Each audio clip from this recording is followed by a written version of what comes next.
Good morning, fellow Malifaux. Welcome to another battle report from NorCal Malibro. It is a glorious, gorgeous February morning here in California. It's a reminder of one of the reasons why real estate prices are just freaking out of this world in this state. But before I head out and take a pretty nice hike into the woods here, figured I'd provide a battle report of a battle I had this last Thursday.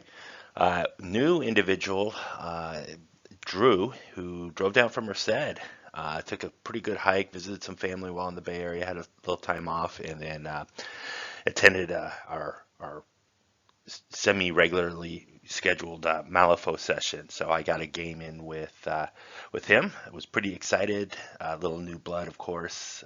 Just not getting any games in from a tournament standpoint. So any opportunity to play someone other than the regular Malibra crew is always welcome. So we ended up declaring our factions as Rezzers and Sandeep, and it ended up being Von Schtook. So pretty excited about this. I have not played Von Schtook. With that said, Josh had played as Von Schtook the week before, and so there was a lot of chatter on our little text thread amongst the four of us about Von Schtook. I looked at his card, and lo and behold, here I get to play Von Schtook right out of the gate. So pretty excited to face not only just a new master to the fluff. And see how he played. I think he's a damn good master, but well, I'm going to have some bonus ramblings at the end of this particular episode, both on Sandeep and Von Schtook, and kind of give my initial thoughts there, and some of the conversation Drew and I had both after the game and a little bit back and forth over cell phones while we were working the next day. Talk to you. Let's see what's up next here. So we get into the scheme pool, and we ended up with Wedge. Now, yeah, I feel like Wedge is the rarest of the. When I use the app to generate a scheme pool, it seems like Wedge rarely comes up. I don't know why.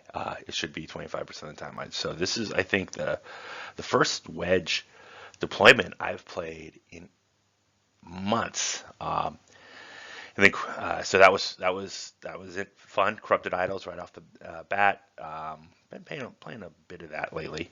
Hold up their forces, dig graves, break through, search the ruins, deliver the message. So very schemey oriented scheme pool. A little bit of just be at a place and hold up. A little bit of killing in dig, but the other three are certainly interact focused. So Drew had Professor Von Schtook, research assistant, the valedictorian with Grey Spirit's Touch. Sloth, interesting pick. Necropunk 2. I think pretty straightforward given the scheme pool. I think those are some solid picks. Undergraduate and then Carrion Emissary. I've got Sandeep, Bonasuva, Kandara, Metal Gammon, Metal Golem, Oxfordian Mage, Soulstone Miner with Magical Training. The last 8, I've got 5 Soulstones in this pool. I would say the last 8 to 11 Soulstones I wanted to spend, I was going back and forth. Von Schtook's got the ability to clear off a condition and do the damage to that model by the amount of the condition cleared. And so, normally I'd probably take a Fire Gammon to try to get a Fire Golem out, but felt that would probably be a bad idea. Plus, I think he does stuff if you've got an upgrade on, which the fire. So it's going back and forth, and decided to try, give the Shaster Vidia Guard a try, and ended up with a little larger scheme Soulstone pool than I usually go with a Soulstone Miner in the crew. But see what that would give me. Probably honestly maybe a Medbot might have been better, but who knows? Let's see what was selected. So I took hold up their forces, thinking, I can go a number of different ways. He's got some decent expensive models. I can summon some 4 Soulstone models out. There's a reason, which I'll get into at the end of the video, of getting a bunch of 4 Soulstone models out. Um, so hold up their forces. Thought that was something I could work with, and then search the ruins. I think search the ruins is just that scheme needs some modification. It's just too easy. My opponent would also take search and dig their graves, and we will learn uh, how easy it is for Von Schtook to dig their graves. It's pretty amazing. Let's just say we would run out of markers. So here's the board. Last weekend I was messing around in the garage, and I found these trains that hadn't been assembled that I had probably gotten 3, 4, or 5 years ago as part of a kit that I had won. Um, they went along with those buildings you see there. So I think you saw the buildings last battle report. We treated them all as impassable, so can't go on them. Both of us had some flyers and leapers, certainly a lot of leaping. Um, that makes it for a pretty, one of these days maybe I'll say we can go on top of those just to see what the difference in the game ends up being and how it plays out. But we treated the whole building as impassable. We didn't do anything with the train tracks; they were just decorative. I think everything else you've seen before. There's the hazardous in the lower left-hand corner. You got severe dense blocking, shooting through, or any kind of ranged attack through the trains, through the open things, would grant concealment. Everything gives cover as well. So pretty straightforward, and then you can climb on the boxes, et cetera, et cetera. They provide cover. So I had choice of sides. I wish I had taken his side. He had a little bit more space to deploy, though. He had that big building. He had to try to work his way around, but with some smaller base stuff, he can at least get up front there. So we see the Krugen #1 sitting off to the side of one building. You got the research assistant. We got Von Schtook himself, and another Krugen student, or valedictorian. You got the student in the back there. Sloth, I think, is hidden behind some of these models here, probably behind the Carrion Emissary. But pretty compact, can go left or right. But I think a really good starting point. He's got a Krugen ready to head off to each flank. So I also had a building in the middle of my deployment zone, and I just didn't have much space. I probably had a little bit more. I could have put that metal gammon in front of the, what is that, a smithy. But we got the Shasta Video guard there. I've got him making sure he's can see Sandeep and within 6 inches, so I could drop a card to get a concentrate, which would give him a two-inch push up the field and give him a free focus. Having a focus on the video guard is it's mandatory. So being able to do that as a free action, I had to make sure to set that up. Other than that, on the other side of the smitty for my crew is the Oxfordian Mage. I just didn't really have a good place I wanted to put him. In retrospect, I think I've got some solutions to what's happening on some of my deployments. The Soulstone Miner is off, tucked behind something. He's not gonna. I had him so he could race up and get to the center line in case I flood my 5, my 5 to bury, but he would just end up burying. But across, you got the Metal Golem, Bonasuva, Kandara, Metal Gammon, and in the back you got good old Sandeep. So you got some activations in. He's got a pretty broad push, as you can see. Everything's kind of pushed up. You can now see Sloth kind of peeking around. I think he handed out a lot of fast. I don't think he handed out a lot of fast in there. which is I didn't know what the valedictorian could do. So I had in my head, I should just look at the card that, min 3 beater, can fly. So I'm worried about, it's not very, it's got some bone. Well, it's only move 5 right now. Because it's close to a couple models, it's a move 7. And so that definitely informed my first turn. Again, this I think is the second week in a row where I'm getting worried about a beater in my face, really kind of dictating to me how I'm going to make my first couple moves. Um, but I was pretty worried about what I thought was a min 3. It turns out she's only a min 2. Beater with move 7 and fast and flight getting into my soft bits, so to speak. This looks like your typical traffic jam trying to get across the San Francisco Bay Bridge every morning as everything's lined up. You've got the carpool people who've gotten out in front there. All joking aside, just a summons. Did some summoning. Oh yeah. So I had a red joker in hand, which I used to summon up a poison gammon. I think that's the only way you can get a poison gammon and a wind gammon out on a summon. So I used that, and I had a couple severes, but the rest of it was like 3s. And so, but it's like, hey, I got Sandeep. Not a problem. I'll just do some, focusing, some obeys to focus, get a bunch of card draw going. And I was just flipping.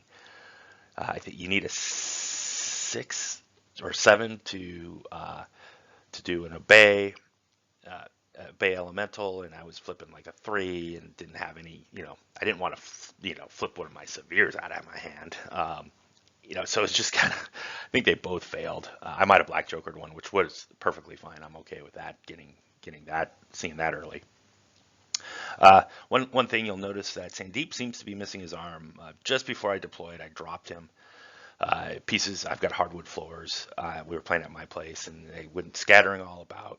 So we all had to pause and find the various pieces. So I glued him back to his base just for now, so I could play the game. But there seems to be a common theme with my Sandeep crew now. He's missing an arm. Bonasuva, you can see, is missing his hand. You can't quite notice it, but Kandara is also missing an arm. If I Kudra out, she's missing her hands. That Chestervidia guard is missing his swords. Yeah, there seems to be a lot of limbs missing in this in this crew right now. I've got some work I'm going to do this weekend, getting all that repaired. Actually, one of my poison gammon is missing an arm. That arm I can't even find, so he's just going to be the one-arm gammon. Yeah, what is it with my Sandeep crew? Pretty well worn. He saw a lot of action in M2E for sure, but I thought it was just kind of amusing to me. So this getting towards the tail, and he moves his carrying emissary up, and he puts 2 of his terrain markers down, and they're a pretty bad spot, to be honest. Pretty bad spot. But I walk up, get within 2 inches of the carrying emissary with my poison gammon. I think that's all I could do. He was slow. But what I'm doing there is I'm setting up later turns. I've got a plan on how I want to deal with him. I don't have a lot. He's the one terrifying model in the crew. That's a lot of terrifying, even though he's terrifying 11. Elementals tend not to have very good willpower. The academics do, so that's helpful. But defense 6, sitting under cover there, he goes to defense 7, hard to kill. He picks up effectively a hard to wound being undercover. I just think he's going to be a pretty hard model to shift. So I've got a plan, and you'll see it come to fruition here.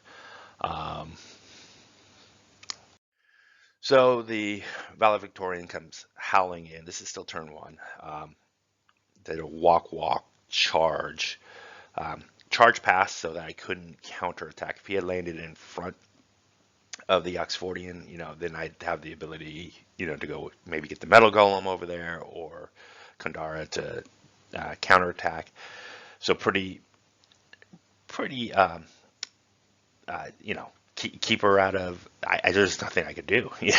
Now she's behind my lines. With that said, good old Oxfordian mage. He must have. I always like to use this guy with his fist because he turned out to be a bit of a brawler himself. Would only take a single point of damage from Valedictorian. Two swings at me. It did hit with a min damage and then missed. So I'm thinking I'm pretty safe, so I can wait for a while with the Oxfordian. The idea with the Oxfordian, why he hadn't activated yet to get closer to my crew, was he was doing a good job covering the first corrupted idol marker that popped out. It's on the midway point to my left there. There's no cover or concealment. It's pretty open, and if that necropunk that's heading that way wants to try to boot it, he's going to boot it, take some wounds, but then I can shoot him down with the Oxfordian and kind of clear a flanker. And so Drew certainly recognized that and sent the Valedictorian in to deal with him. I'm also, afterwards, I think my next one was to get my Windgammon over there to start contesting that side of the board for any potential schemes. The other plan is I plan on dropping the Soulstone Miner into that side of the board and see what we could do. I was going to wait to see where the next marker came up. That's probably where even though he can't do anything, it's more about seeing if I could punch or engage the whatever Krooligan's got to deal with it. It's a little better look. The Soulstone Miner's just off the board. I've got him. He's not sitting on the building. He's just there so that I remember to put him down next turn. But you could see the corrupted idol marker there, and there's just really no cover. And with a push or a cinch up, I think even the 10 inches, I'm pretty close to getting that. So I suspect that's why Drew went over there. I think it was a good solid play. It puts a big beater on that flank. I've got nothing over there to deal with it. Allows him to own that half of the board. So what I didn't reckon with is by your side on the undergraduate. Again, this is just me being unfamiliar with the von Schtook crew. And so I was waiting on the Oxfordian to go probably last, and so I got caught out a little bit by surprise there. Not a big deal. This is why I like to play these games. I'll factor that in. That's one when you're playing Rezzers, like they seem to have a fair amount of that. Where you're by your sides because that movement is so huge. And to Drew's credit, he did mention that up front before we deployed. But when I'm facing a new crew, none of this really sticks until it happens to me. And so this is not I wouldn't consider this a gotcha. Like I said, he warned me before the game. This model had that ability. I just didn't process it. So he comes in, he kills the Oxfordian. He shows the Valedictorian how you do it. Kills the Oxfordian mage. I think it's a trigger or has a built-in whatever, where he can also drop a scheme marker. So he's got a corpse and a scheme marker down in the backfield for various scheming purposes. And then now this is one thing I got caught by this move just really threw me for a loop here. So I had moved the Metal Gammon up. Now Drew had also warned me about the ability of certain models in his crew to turn scrap markers into scheme markers, and I took that to be the student and von Schtook. So once they'd both moved, I thought it was safe enough to walk up, do the walking forge, get my scrap marker out so I can get my metal golem up into the middle of there. But it turns out the undergraduate has that ability too, and that's on me. That's Drew didn't need to tell me about that ability, and when he did, I should have just asked him, made sure I understood which models he had. The undergraduate was so far tucked in the back of his deployment zone, behind a building, that he was kind of a little out of sight, out of mind. Yeah, I could see him standing looking over the table, but he just was so far back. He's just out of sight, out of mind. And that's the lesson learned, that when an opponent voluntarily gives up information because he doesn't want to, gotcha. Um, and uh, you know, make sure you have a follow-up question. Okay, like what I just said, true. Okay, great. Can you point to the actual models with that ability, rather than me making the assumption on a couple of these things? So, um, good on Drew for sharing information. Um, you know, lesson learned on me uh, to do a better job of processing and taking in that information when it is volunteered by the opponent. So that would so that scrap marker gets turned into scheme marker, and oh boy, does that put me in a bind. As you'll see, I think on another shot here, uh, you know, the, I use that Bay Bridge analogy. Well, guess what? Just there's a 3-car pile up on the Bay Bridge now, and I'm getting into work late. So you can see, the corpse and the uh, my corpse marker here, as well as the scheme marker. One thing to note, and this is a bit important, especially with dig graves in the pool, is when they got a trigger like that, they have to put their scheme marker down. They're the attacker before you place your corpse marker, and so with 30 mil bases, you can always make sure it's outside of an inch. Um, and that just ensures that they got a that actually might even hurt their ability to get a scheme marker down near that corpse or scrap marker that you just left. This is obviously for the second point of Digger Graves. The scheme marker's got to be down before he kills the model.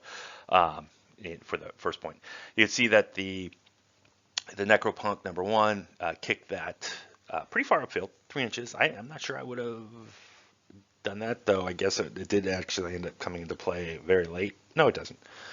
I probably would have just done 2, save a point on my dude, especially with him having, because Von Schtook could easily shift into that side of the board. He's just behind the gallows there, so I think he's owning that half of the board. Has some pretty good board control. He doesn't need to be making sure it's as deep as possible. I come in, have to take a walk. With Kandara, I burn a focus to be able to shoot and hit a severe to place into contact. Unfortunately, it's a shoot, so I can't flurry this turn, but it gets a little help over there. And it's still close enough where you can see the metal game is still in a 6-inch bubble, and I can put out a 6-inch bubble into the center, at least my half of the board for the center there. So I think I did, what's a severe on the shoot? I think it's 4. So, I did a pretty good job knocking that undergraduate down, getting a little revenge in prep for next turn. Let's see if I got an end of the turn 1 here. All right, so this is what it looks like, end of turn 1, beginning of turn 2. And you can see, I had no way to get my metal golem up, so I think he probably just took out one of the markers there, or maybe the wind gammon did. Hit it, was within an inch, and then leapt. One of the two did it. I might have just had to double walk. Well, I did the walk off the rail, so get at least a 6-inch push. But because I was in severe, got down to a 3, and then had to walk my butt out of there. So I got up maybe 6 inches up the board, out of the not a good situation there, and still kind of blocked in. So I got to get some scrap markers down somehow. You could see down at the bottom right-hand corner there, you can see my soulstones pool there. The Necropunk number 2 had placed a jump forward. He was fast, so jump, walk, placed a ski marker touching the railroad car that's completely on my half of the table.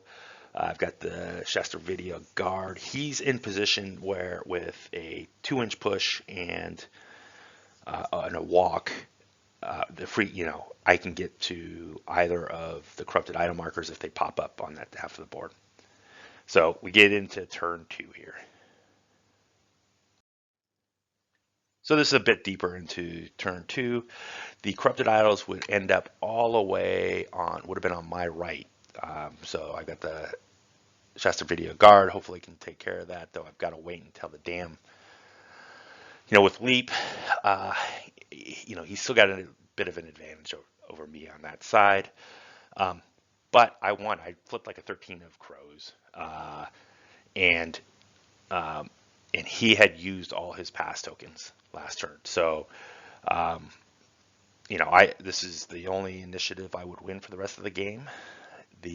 So I go with Kandara. I just swung and flurried and took out the undergraduate student over there. I ditch a card for a focus because I was within 6 inches of Sandeep still, and took a shot at the bird.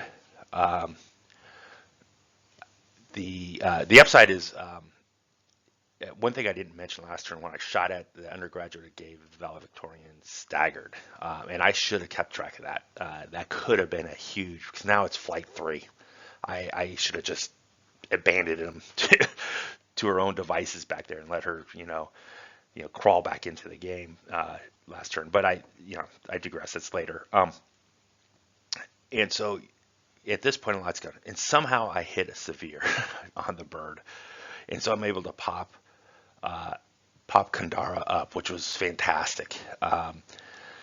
Again, so a lot, and she's exactly where I kind of want her. She is within 6 now of that poison gammon, and so I would go with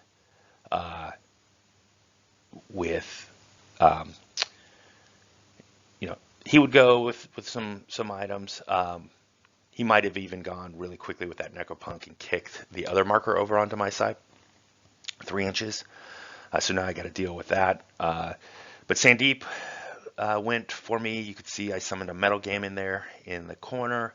I would summon a second Poison Gammon to the point I walked the Bonasuva up. He was actually kind of half behind the crates, but providing his, with height 3, he can see over the crates, giving his Aurora for the Demise ability. Then I would concentrate, obey the Poison Gammon to concentrate, which would give out a wound and a poison to the bird. And then so that's 1, 2, 3, that's 3 AP. And then I would blow up the other Poison Gammon, which effectively did 3 points of damage and another poison to him. So I'm chipping that way. I would go with the Metal Gammon, drop another, would focus to drop 1 scrap marker, have Foundry to drop another scrap marker. So I figured I'm just going to flood the area with scrap markers. He can't deal with them. He kills the Metal Gammon. He gets a ski marker before he does it down, and he declares his Dig Graves. So he gets his Dig Graves there in the middle, killing that Metal Gammon. As you can see, I would now get my Metal Golem up. That kind of actually allowed me another Demise, drop another scrap marker perfectly so that I could off the rails through the research assistant and Sloth, who's behind those boxes there. Research assistant sitting on 1. Sloth got hurt a bit as well. Couldn't finish the research assistant off, which was annoying as heck. He's got a pretty good Shockwave that he was doing some pretty good work with. But the Carrion Emissary has not gone yet. He was holding off on that. He heals them back up. He clears the poison off. Sloth has got the heal free action. I think he even healed 3. So doing pretty good. Just taking a lot. I would eventually walk over and charge and flurry with Bonasuva. I think hit once and failed the terrifying on the other one. So um, he's feeling pretty good. He's got, I think, 2 wounds left on the bird um, after Bonasuva went and killed, or not killed, but swung and got a pretty good hit on the bird, on the carrion emissary. But then I just focus with the poison um, gammon there, and do another point, give another poison, and walk forward so nothing can get to him, so that as soon as he activates the carrion emissary, it dies from poison. Um, you can see and so this is obviously he's done that. I think this is the end of the turn. We're pretty close to it. Um, you can see this is what I should have gotten that wind gammon out of there. Shouldn't have held off. I could have held off on some of this other stuff. I was worried about the carrion emissary going, so I wanted to get him down to as hard to kill with a poison and have the poison gammon close by. And so I got a little narrow focused, forgetting the stagger on the the valedictorian, and I should have just jetted that wind gammon out of there and laughed and said, "You can't catch me." Instead, I didn't go with him, and so that gave an opportunity for her to charge, kill the wind gammon. I was just within 8 of Sandeep, so I placed Sandeep forward. It's kind of a little annoying piece. I should have gotten rid of that piece early on. I should have had the metal gammon I summon just kill it. Instead, I had him walk up in preparation of a little magnetism next turn. Though I could have just swung and just magnetized towards the Soulstone Miner. So at the very edge there on the left, you can see the Soulstone Miner popped up, tried to kill and whiff badly against the Necropunk up there. The Shasta Vidya guard would walk over and chuck the Corrupted Isles back onto the center line. And again, this is pretty close to the end. I don't think there's much else. That Necropunk is, as you can see, is dropping ski markers left and right. So this is a better look on the right-hand side there. So the Shasta Vidya guard kicked that Corrupted Miles back onto the center line, took 3 points of damage. I had popped up, didn't mind Soulstones. I wanted 2 swings at that Necropunk to finish him off.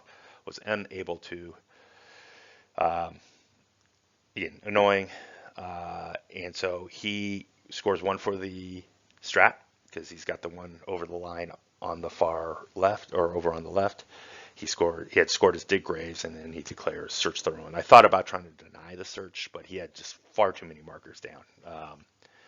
Pretty easy for him with what he's got. So unfortunately,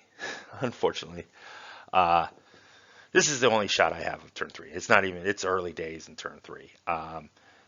And so this is the turn I seem to really, really be messing up, getting shots on. But as you can see, what I did was I went pretty early with, so the other Corrupted Idol went over onto my left, same place as the very first one, halfway in between. So I magnetized towards the Soulstone Miner, walked, kicked the Corrupted Idol marker to a place. I shouldn't say kick because it's a place, so that there's no way he could leap and move it with the Necropunk. Plus, I think he doesn't have enough health pool to. We said you couldn't voluntarily kill yourself, so if you only had 3 left, you'd only be able to move it 2 inches. I forgot about that, but with that placement, it didn't matter. There's no model that could be out of the engagement range of the Soulstone Miner. He killed, with only 1 health left, he kills it, and then later on, the Shasta Video Guard would finish off that Necropunk, push the Soulstone Miner, who would start wandering back to get my search scheme markers down. I did some more summoned a poison gammon, blew him up, focused and blew him up, which is great. I mean, that's just 3 damage, in a One's 2 inches, the other one's 3, but basically within a 2 inches, I was able to get 3 of his models, do 3 damage to each of them, do a poison 1 to each of them. He did slow the. No, I don't think he did. That's next turn. I would beat down the Sloth, who would end the turn with a single wound. Valedictorian would get into the mix and sadly kill Bonasuva. He was done with me getting my demise whenever I concentrated. And Kandara would end up being squaring off against a Student of Steel, I believe it is. I would also summon another metal Gammon onto the board this turn. So I always seem to have one up.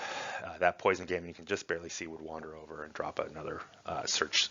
So I ended up getting Hold Up Your Forces. I had the Metal Golem engaged with von Schtook, and I had a Metal Gammon engaged with the Valedictorian. So I get my hold up and I got my search, and then I scored the point for Corrupted Idols this turn. So this is a couple activations into turn 4 here. You can see I've summoned another Metal Gammon and another Poison Gammon. This time I decide not to blow them up. Now I just want bodies on the board as we're getting towards the end. He slowed and pushed my Metal Golem away, so kind of in a bad position. I went early with Sandeep, and when I summoned those two, then I obeyed Kandara to well, you get a 2-inch push, so left the engagement of that Student of Steel and wandered over another Corrupted Idol. This time again went down on that halfway point on my left. So there's 2 sitting on the line over there. A lot of opportunity to score. I think whoever grabs the advantage over there is going to have pretty good shot. You can see the corpse markers and scrap markers and scheme markers starting to proliferate around the board here. It's going to become overwhelming to the point that Drew would run out of markers. I'm running out of scrap markers. It was so crowded. I just said, hey, there's a scrap marker here and here if you're going to need them. But there's no way I'm stopping his second dig graves. It's just impossible, especially with it kind of close in here. So I've got his other models engaged. I'd end up, I think on my last obey, realizing I probably misplaced that Metal Golem up there, and so I obeyed him just to push and walk and engage both the Student and Valedictorian. My goal is I want them to have to disengage so they can't go over and move the Corrupted Idols. His last Necropunk over there has got a single wound left. I might have shot him with Sandeep or something like that, so he can't move an idol. And I've always got Agile, on Kandara, so that if he tries to engage, I can always walk out and still chuck an idol somewhere. One thing I didn't mention a couple turns back, I also got Vent Steam up on the Metal Golem. And again, that's another just ping damage if he wants to do anything. Really kind of shut his Sloth down because it would have killed him. So most of my damage dealing this game was just ping damage. All these little demise from the Poison Gammons or blowing them up, or hazardous terrain, just various different approaches to doing it rather than getting the Golem. Now I'll say the Metal Golem, he came up and did his usual smash, but that's about it. I got the occasional pot shot off. Kandara was hitting her severes on her shooting, so that was pretty good. So you can see this is before I remembered that I got a 2-inch push as well. I think in the next shot you'll see it. She's actually would end up in contact with one of the Corrupted idle markers, which just gives me a lot of leverage there. Yeah, I mean that's actually I should have just deleted that last shot, but that's where she would end up after that obey. So 2-inch push and walk, and then she would eventually just chuck it so that it was squeezed between herself and the tree. So there was again nowhere that if because at this point Valedictorian's fast, that if somehow he can get Valedictorian out of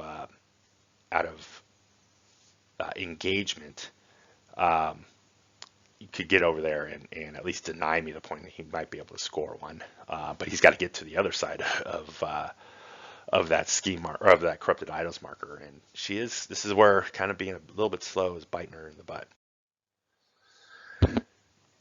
So this is kind of where we end up.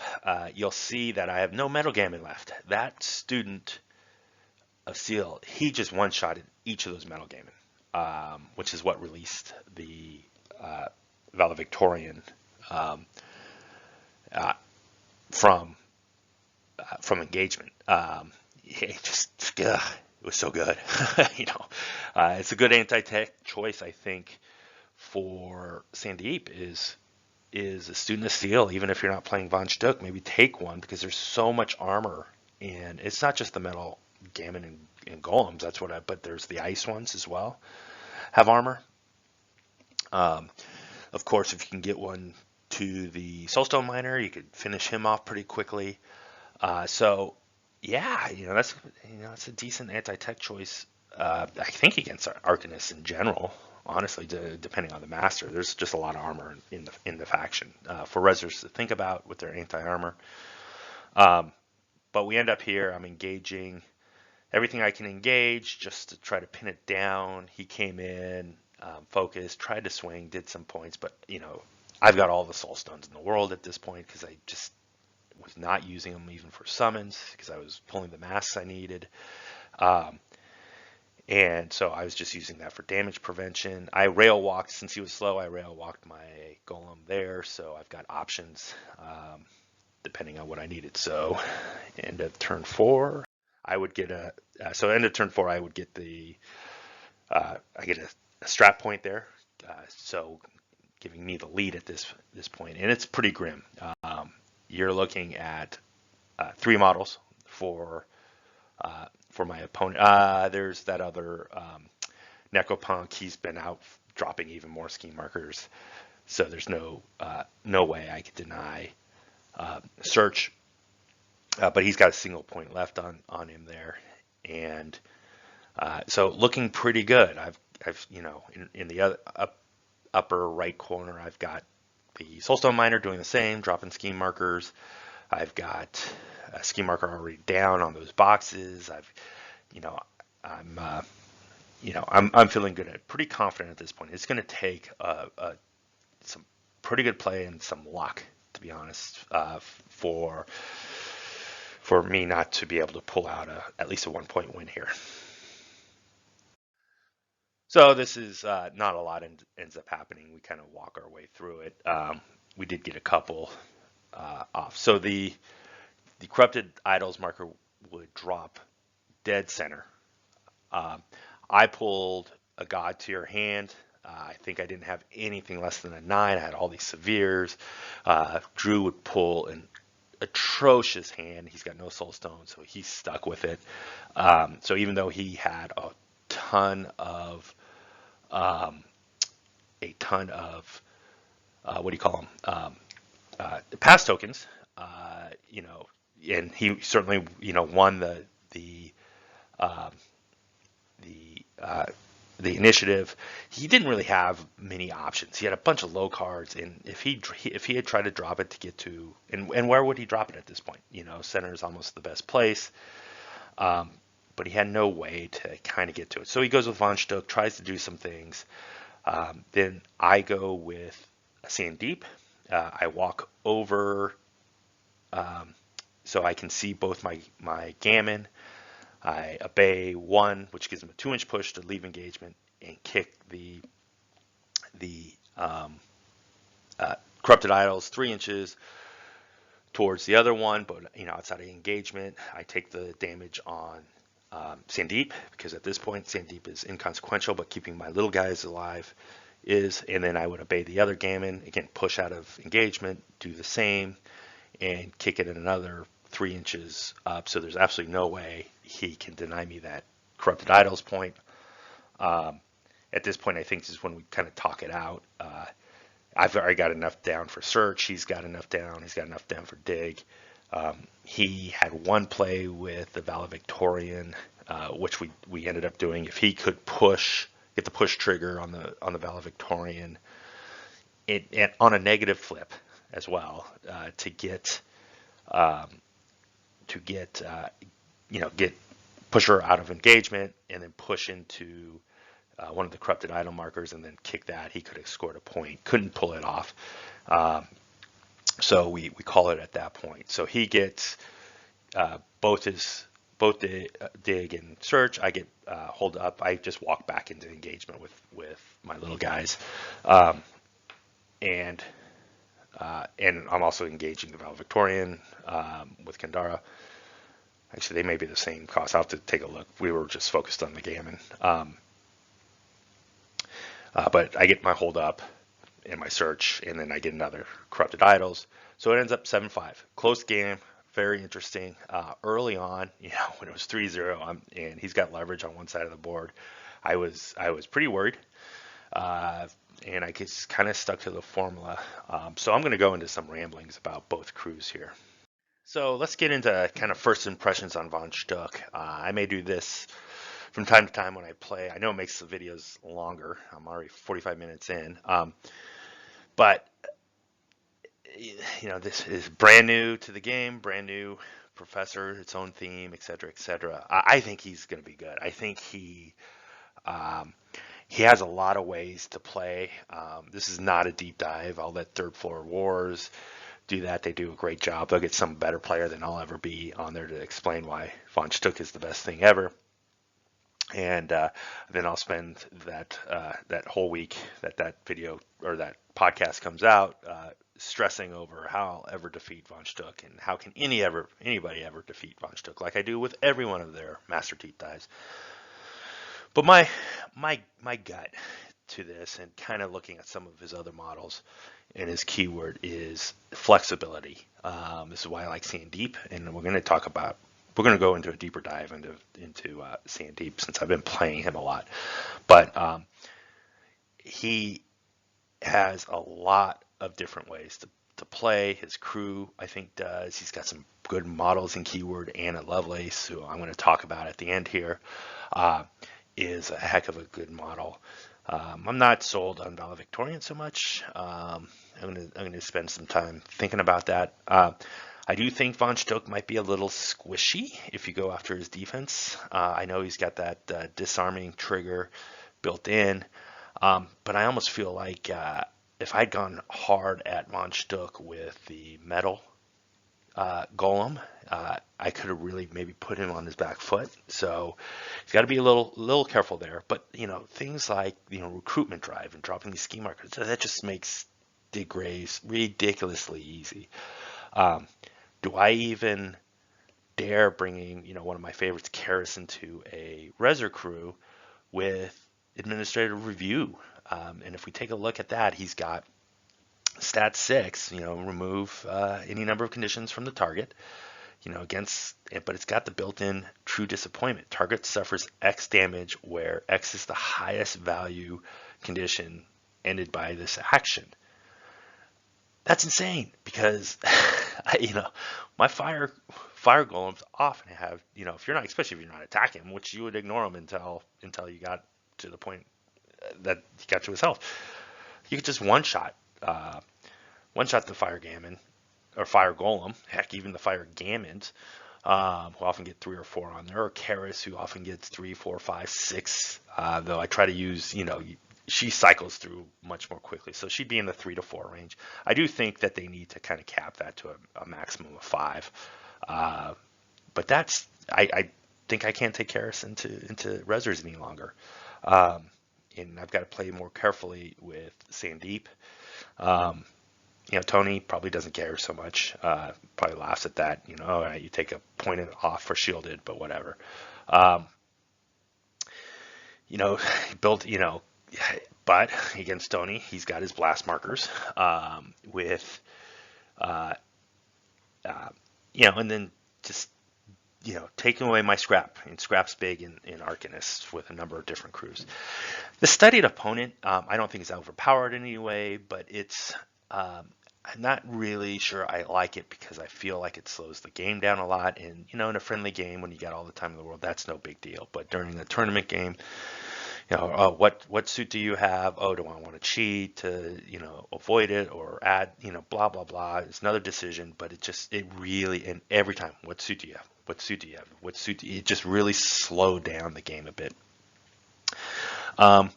But again, I like Von Schtook. I think he's going to end up being a pretty good take for the Rezzers. So let's get into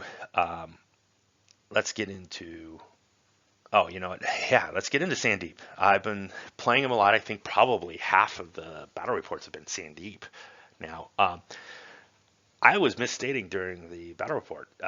So you'll see the mantra Fury on him, which allows if a Gammon takes a concentrate action, I'm sorry, an elemental, suffer additional damage. So every time I was, uh, especially against the Carrion Emissary, taking concentrate action with a Poison Gammon, it was doing effectively 1 point of damage, 1 point of damage, poison every time. And with two of them out there, usually around them, was stacking them up. Then I would use the etheric detonation to blow up a. I forgot about the surge. I should have been double checking that. Blow up a poison gammon. Uh, this one takes a little bit more careful placing so you don't get your other gammon in range where you take damage. But point it. Actually, it's not so bad. Point of damage and poison. He ends up healing it at the end of the turn, anyways. But that's 2 points and the demise ability again. So that's 2 points, then a point and a poison. And it just really does some really good chip damage. I was he was able to avoid the terror completely because I just wasn't targeting. And so you start bunching up, he can do this. But that wasn't why I brought this up. I like Sandeep because he is also an extremely versatile master. Maybe that's why I'm attracted to Von Schtook. They're kind of similar in that ways that they can play and win a number of different ways. Like Von Schtook, Sandeep is a little bit squishy, especially if you're going after his defense. He's got Arcane Shielded too, which is all well and good, but defense 5 is terrible. He's only got 10 wounds. I mean that is light. He's got really no way you get to him, and that's my number one advice is see if you can get a beater into him. I've got to deal with it. So the guru. With that said, it's not easy. That guru ability where I can go to another academic, which is Kandara, an Oxfordian. Anybody that's not an element. Kandara and Bonasuva are both academic and elementals, and that just gives me the ability to be 6 inches farther back. I think probably once a game I use his Arcane Storm, on average, just to kind of get that, either I got that high crow and I really need to stun something, or I just can't think of anything else. The command elements is the key there. Yes, I need a 7 to get it off. Target may push up to 2 inches and then take it non. Those who are in 2E, early 2E, remember that's effectively just a prompt. What Colette had with prompt, Colette was one of my first masters, so I feel very comfortable playing that. So I just spend more time on the tactical actions and very little with the attack actions with this guy. With that said, I've won games 3 different ways the last 3 times I played Sandeep. In this one, I use all that chip damage, all that area damage, summoning a lot of small models. Against von Schtook, I wanted small models out there because if he killed them, that's the way he summons models in. He was only able to summon one model because everything was four or five. And those fives I was killing myself. So really limited his ability to get more models onto the board. His summons are much more capable than mine. So again, pulse damage, chip damage, control, really, and not giving him the opportunity. Great way to win, flooding the board with a bunch of smalls. But I've won with just focusing on getting the wind gamut out and scheming like crazy. So you got fast, they're durable, they can get places with a leap, they get fly.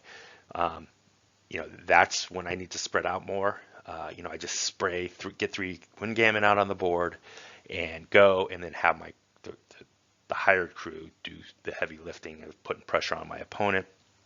And then I've won where I've just tried to get golems up.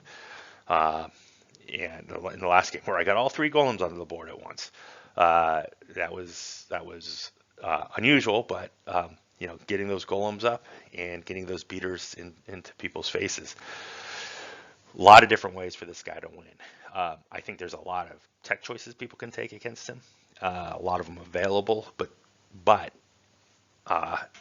someone takes a tech choice, I can go a different route to try to win that game, and that's what I love about the flexibility of Sandeep, versus the other 2 common masters I take in Karis.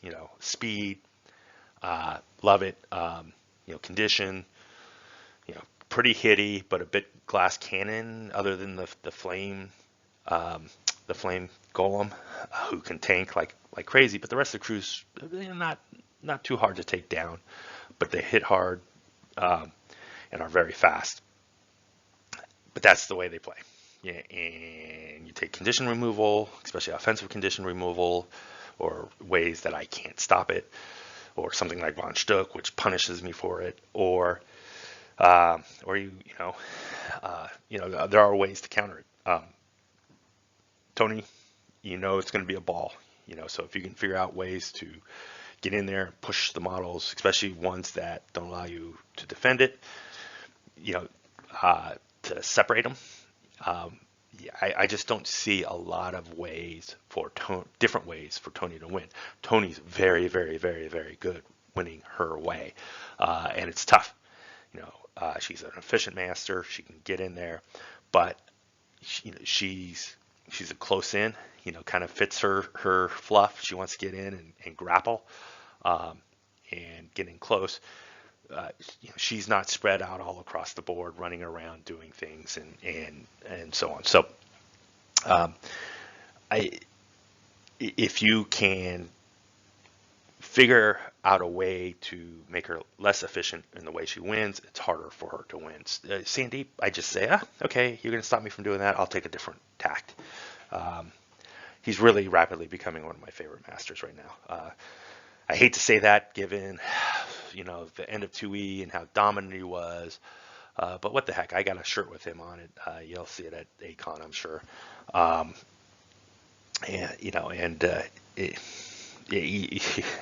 try not to play him so much for these battle reports. You guys are probably getting tired of it. I'm going to talk about a couple of his crews and ways to go after him. So this guy, as I said, probably the best way to deal with Sandeep. Killed Sandeep, and his crew starts falling apart. The power of his crew goes way down.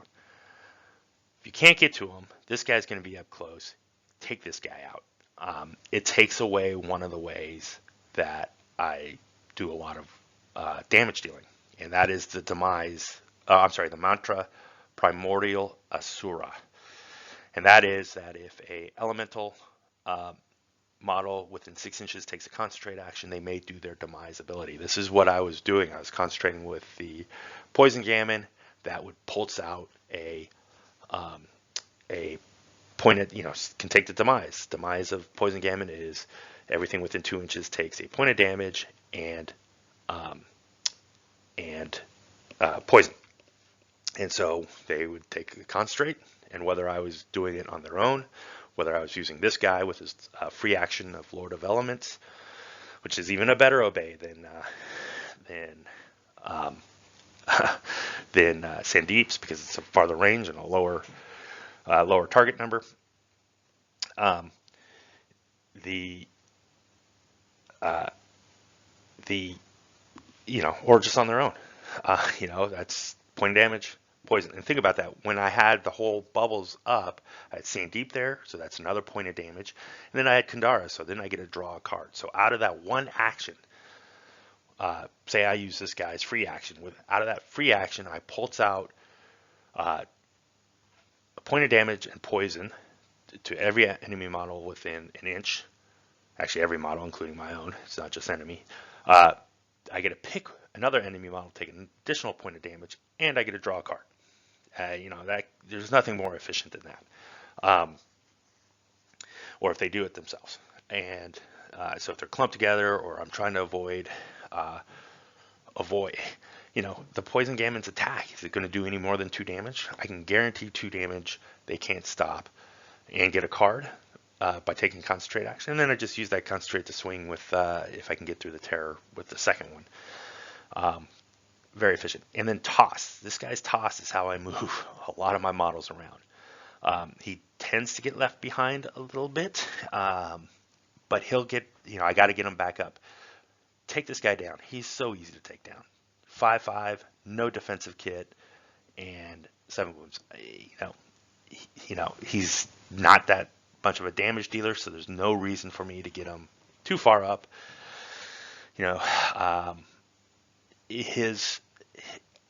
I don't think it's pretty rare that I attack with him. He's either tossing and doing Lord of the Elements or walking. That's kind of all he does. And then the other key model that you'll always see is Kandara. She's a little tougher to deal with. I don't consider her a linchpin model like I consider, obviously Sandeep, but Banasuva. But taking her out will go a long way. The biggest one is the mantra Wisdom, where if a friendly elemental within 6 inches takes a concentrate action, I get to draw a card.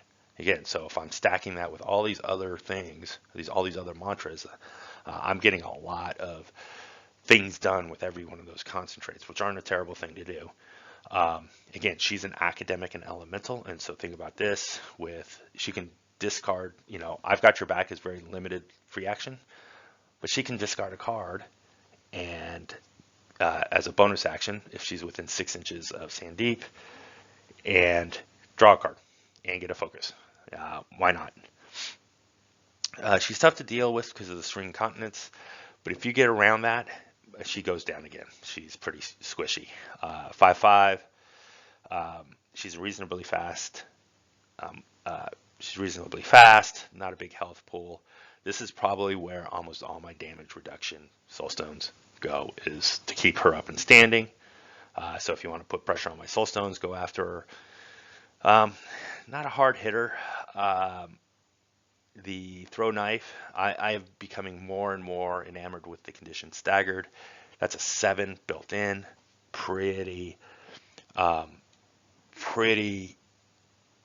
solid, and pulses out a 2-inch staggered. So again, if you're clumping up, and maybe the real lesson is don't clump up against Sandeep. It offers way too many ways for me to, or not me, but a Sandeep player to mess with you.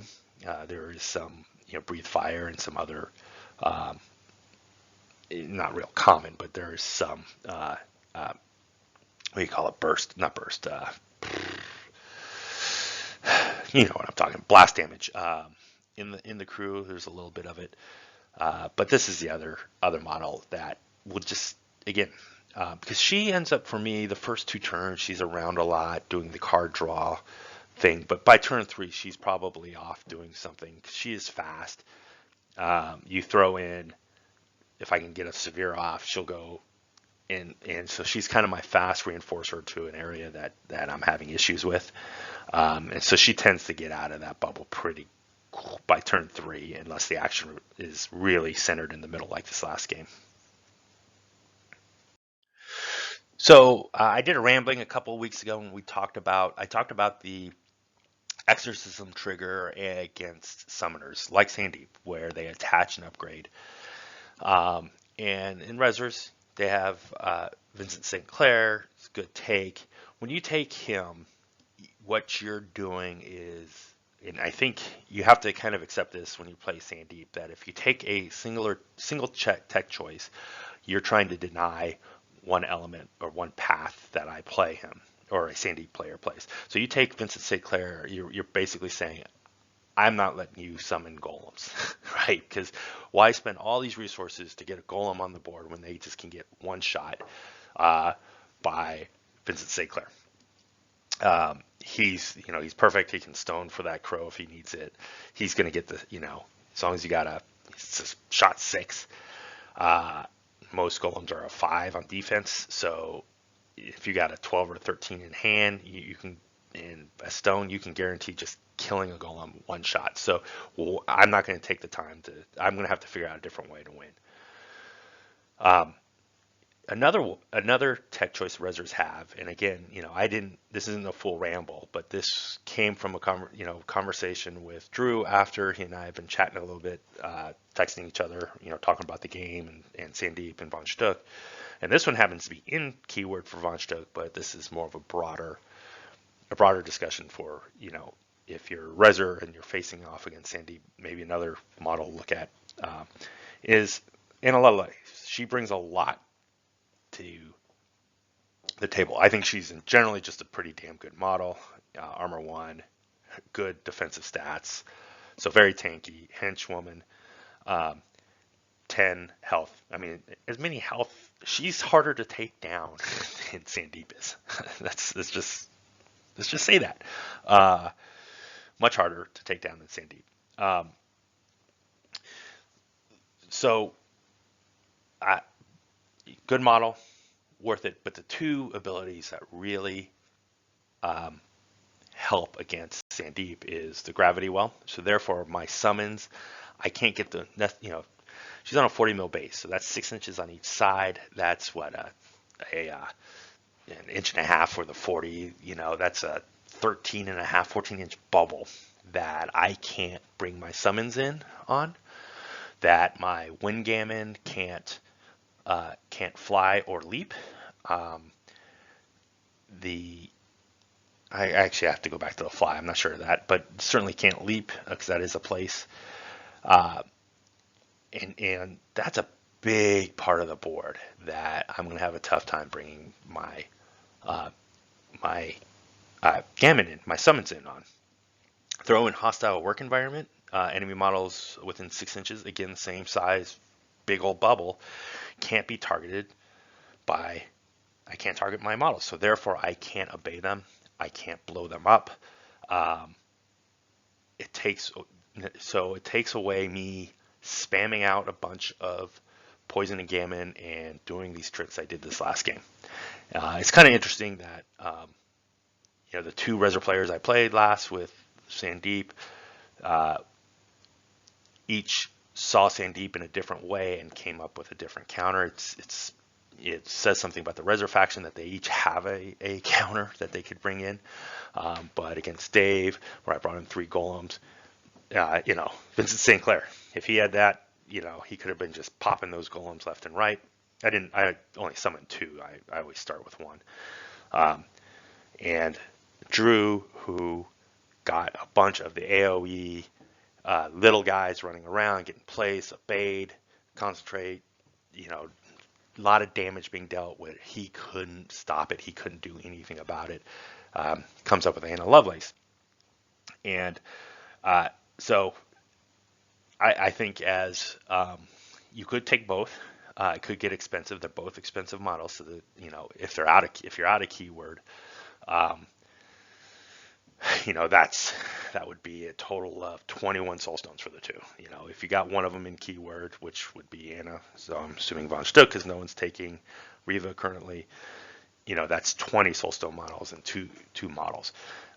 Now it pretty much really limits what I can do. I'm probably forced just getting Windgammon up and going out to the margins away.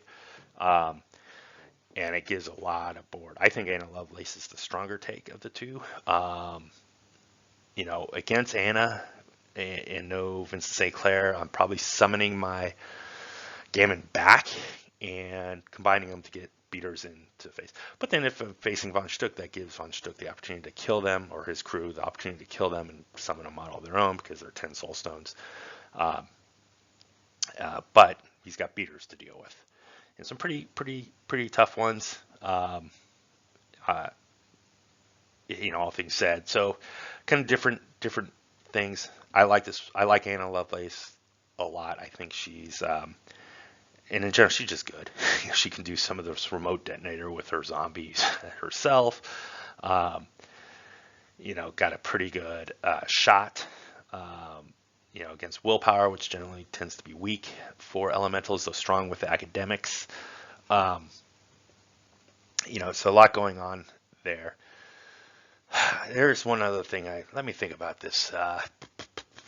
Anyways, with that said, you take one or the other, and you can push the Sandeep player into a style of play, and taking a look at the scheme pool and the strats, that may be good. So something to think about when you may be able to take a tech choice against a flexible master like Sandeep. I'll have to figure out some tech choices against Von Schtook as I get some more experience.